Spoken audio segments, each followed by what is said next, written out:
Dilemmas of International Development examines critically the process that creates growth, progress, change through economic, political, social, and environmental angles. It looks at different concepts, theories, and their applications in a real situation from Asia, Africa, Middle East, Latin America, Central Asia.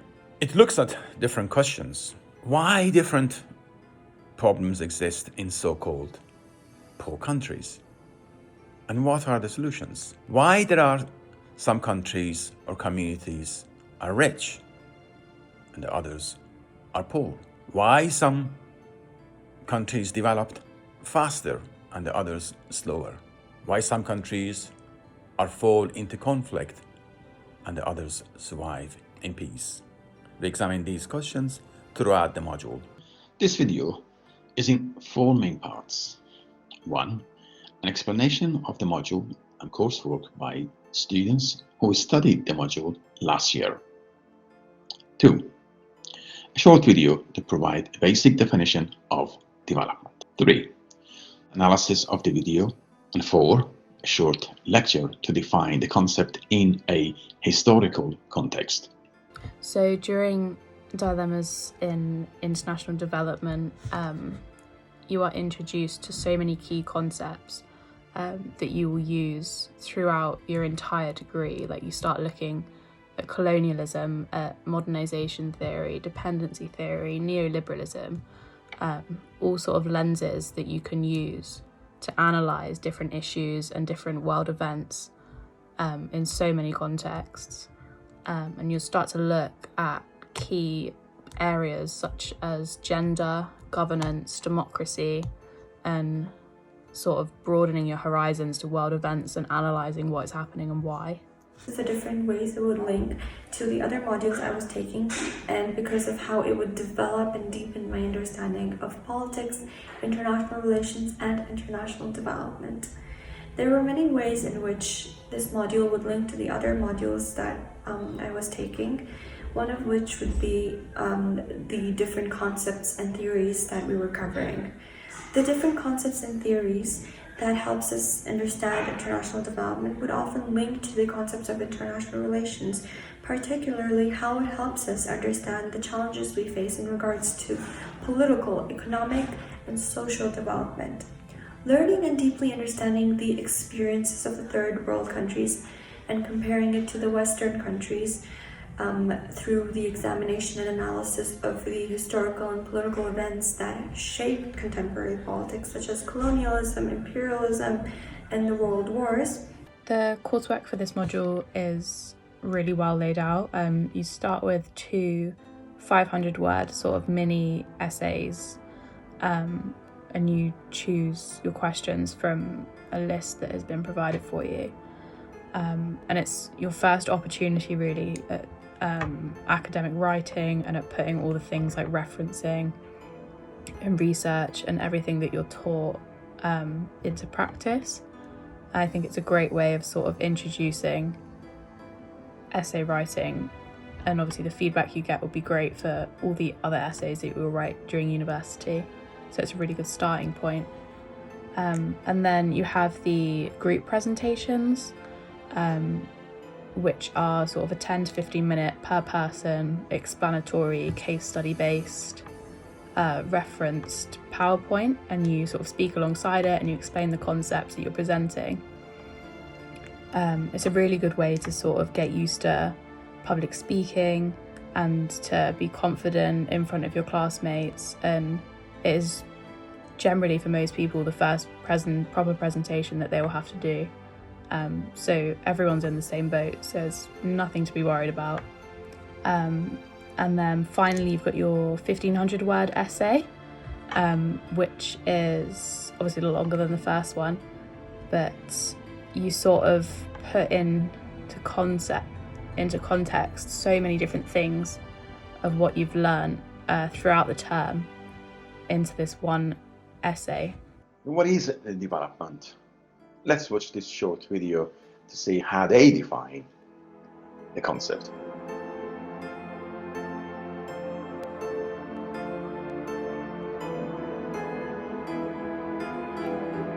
Humans have come a long way, from hunting our food, to growing it, to ordering it over the phone.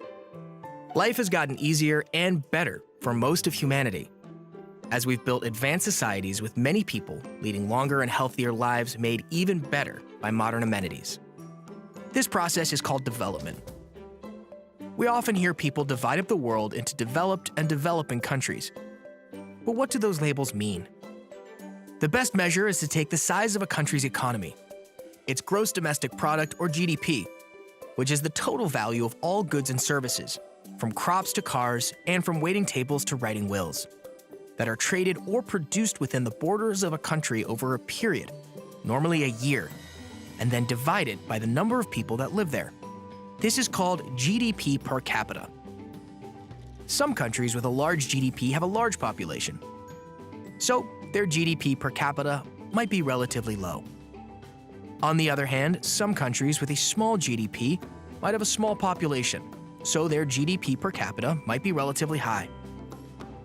Countries with high GDP per capita are considered richer and more developed, and countries with low GDP per capita are considered poorer and said to be developing. So why do some countries have higher GDP per capita than other countries? Well, every country is unique, but there are some important conditions that are required for countries to really grow and sustain healthy economies. First, there needs to be peace and stability. When people struggle to survive every day, it's nearly impossible for them to go to work regularly and earn a living. Second, populations need quality education. If people are able to read and do math, they are likely to be productive workers and savvy consumers. And increasing knowledge fosters innovation and helps spread new technology. Third, people need access to capital. Starting new businesses and establishing more advanced industries requires money, which can be accumulated domestically over time or sourced from abroad much more quickly. Fourth, countries need to establish the rule of law, where government officials operate by a written legal code, instead of corruptly helping themselves and the people they like and harming those they don't like. When the rule of law includes strong property rights, it spurs economic growth. People are more likely to start businesses and work hard when they are able to keep the money they earn, the things they build, and the ideas they invent. Fifth, there needs to be equality of opportunity. If governments eliminate discrimination against women and minorities, ensuring that businesses and the law treats all people equally, they can participate in the markets they want and can work in the jobs they're best suited for, unleashing their full economic potential.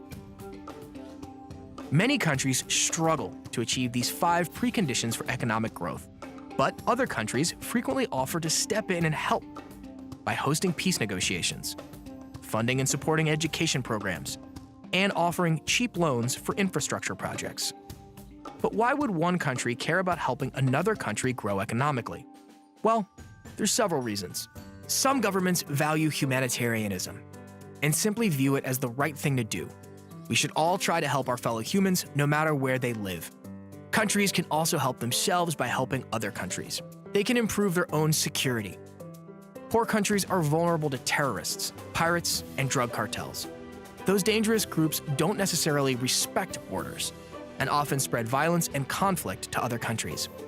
But if a country has a growing economy, those violent groups are less likely to form, reducing the security threats for other countries. Another reason countries help other countries is to boost their own economies. If other countries are more prosperous, they can become more beneficial trade partners and can offer new investment opportunities. But development isn't just about economics. Since the 1980s, the concept of development has expanded to include humans' abilities to live their lives the way they want. Are people able to move freely without discrimination? Can they access modern healthcare and live in environments free of pollution? Do they have political equality and the freedom to speak their minds? The United Nations Development Program works to help countries improve, and it has incorporated this new understanding of development in its mission. Since 2016, the agency has been guided by the UN's 17 Sustainable Development Goals, or SDGs, which not only target economic growth, but also aim to protect the environment, encourage democracy, and promote equality. Overall, the world has improved dramatically over the past 40 years. Extreme poverty has decreased by 75%. The number of students going to school has increased by nearly 50%. and the average income has quadrupled. But there are plenty of ways for the world to further develop and for every country to become a better place to live.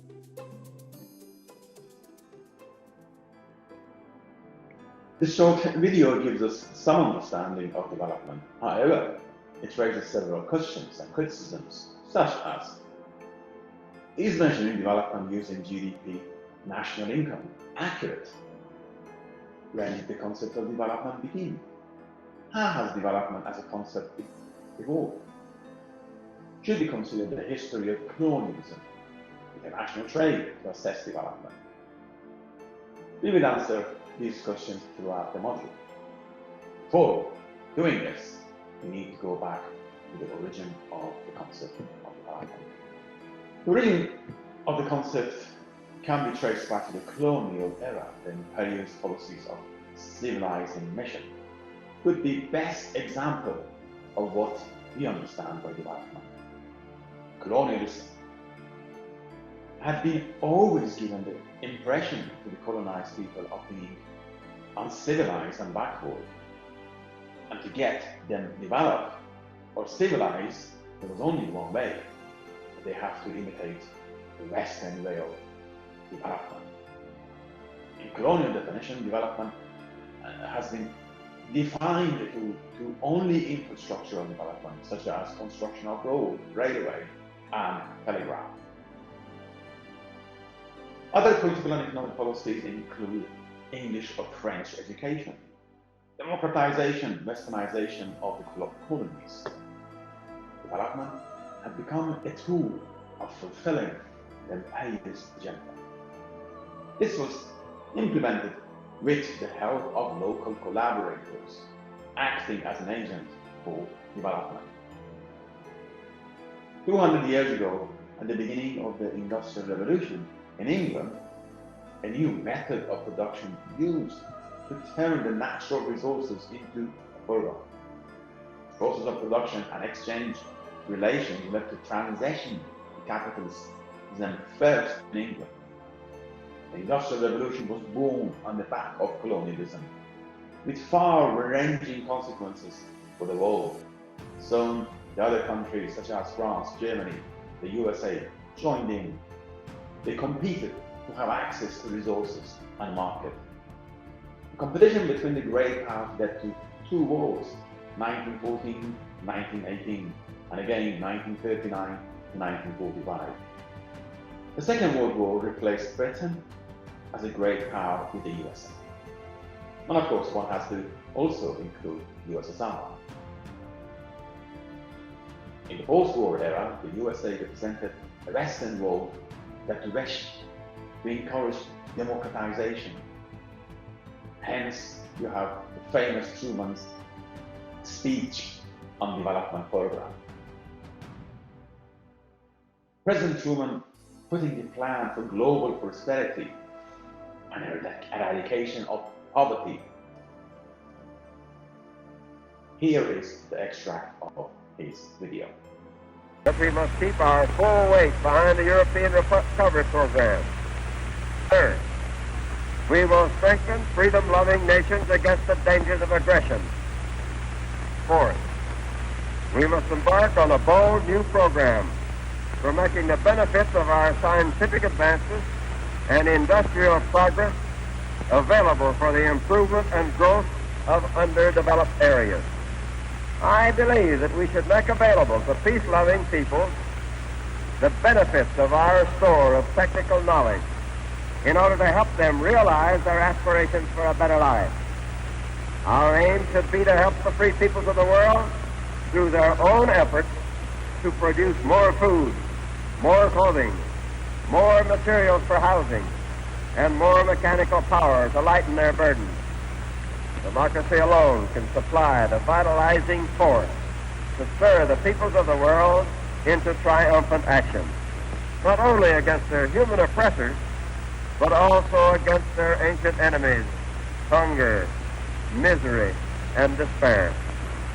In due time, as our stability becomes manifest, as more and more nations come to know the benefits of democracy and to participate in growing abundance, I believe that those countries which now oppose us will abandon their delusions and join with the free nations of the world in a just settlement of international differences.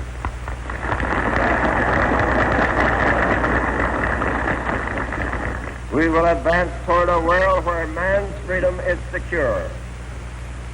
To that end, we will devote our strength, our resources, and our firmness of resolve. Truman's vision came under considerable criticism, some claiming that the idea of development came to represent the global hegemony of a purely Western genealogy of history, robbing people of different cultures of the opportunity to define the forms of their social life.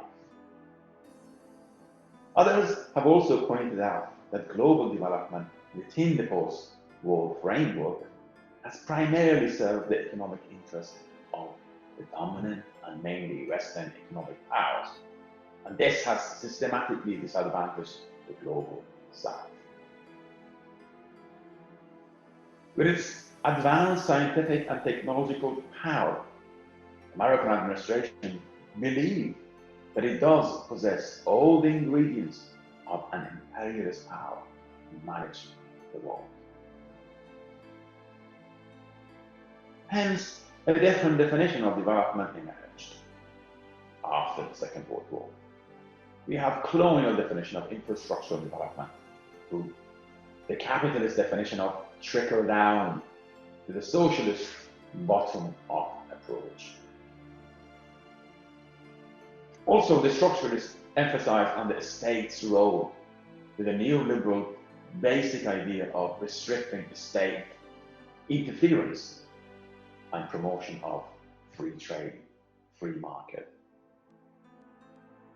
For decades, the definition defined by the powerful West became the dominant and widespread definition. It is something of great concern that development, if wrongly defined, can make the world, particularly the global South, more vulnerable and undeveloped. With the end of Cold War, the Third World having some break from the Cold War, policies of exploitation and double standards realized to the West that the social ecological development is more important than more economic policies. These aids given to the Third World by the superpower did not bring real change to the global South. The West was made conscious that development has a subjective side that cannot be measured statistically. Development was no more considered an economic development, and per capita GNP is not the only tool of measuring development.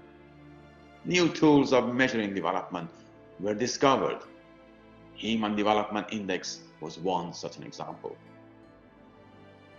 The concept of infrastructural development tend to be replaced by human-centered development.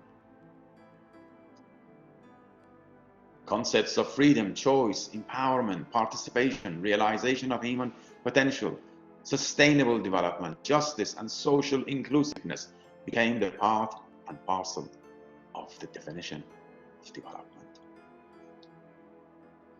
The definition by UNDP, the Human Development Report of 1991, published by the United Nations Development Programme, states the basic objective of human development is to enlarge the range of people's choices, to make development more democratic and participatory. These choices should include access to income and employment opportunities, education and health, and clean and safe physical environment. Each individual should also have the opportunity to participate fully in community decision and enjoy human, economic, and political freedom. From the past history of development, it can be said that the West is pretending itself as a role model for the global South. and giving this impression that the Global South has to follow the footsteps of those of the North to make a success of their own future.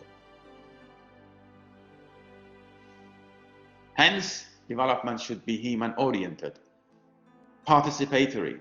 Lack of participation will disempower the stakeholders, and consequently, they won't enjoy the ownership of development. Consequently, any development without local participation cannot bring positive results. And that kind of development could be more waste of time. Development project must be based on sustainable development. It is very difficult of achieving good change without destroying something previously held dear, such as traditional values. Again, it's very important to know that development is not one-off process of change. It is manifested phenomenon, and it implies an all-encompassing change, not just an empowerment in one aspect. In conclusion, the development concept and its application has gone through historical changes. Since the Industrial Revolution, capitalist development has incorporated various regions with social, political, and cultural peculiarities.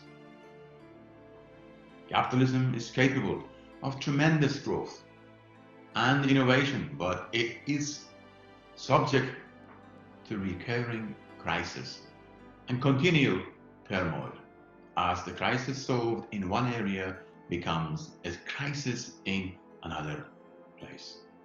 The uneven development is a product of past and continuing economic relations between the poor regions and developed, as well as the prosperous world. Uneven development is evident at the regional level, with some regions growing faster and becoming more industrialized than others. For example, China, Vietnam, Thailand, Indonesia are the fastest growing economies at the moment.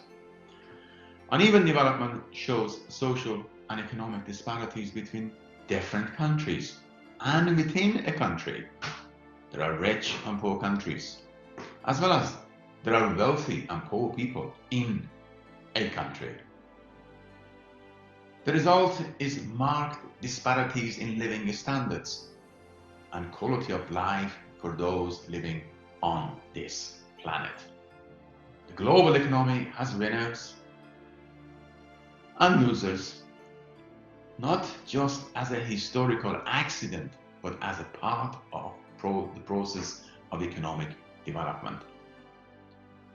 Uneven regional development is not a temporary condition, but essential to capitalist production, as uneven wave of investment cause some regions to be more developed than others.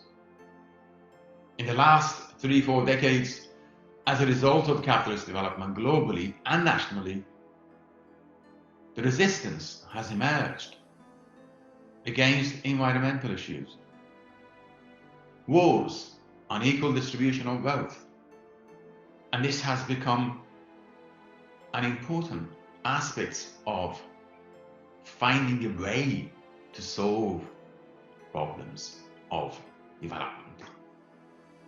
Finally, these are just some of the issues that this module will look at in the next 11 weeks. We will explore the development-oriented problems and solutions. Thank you.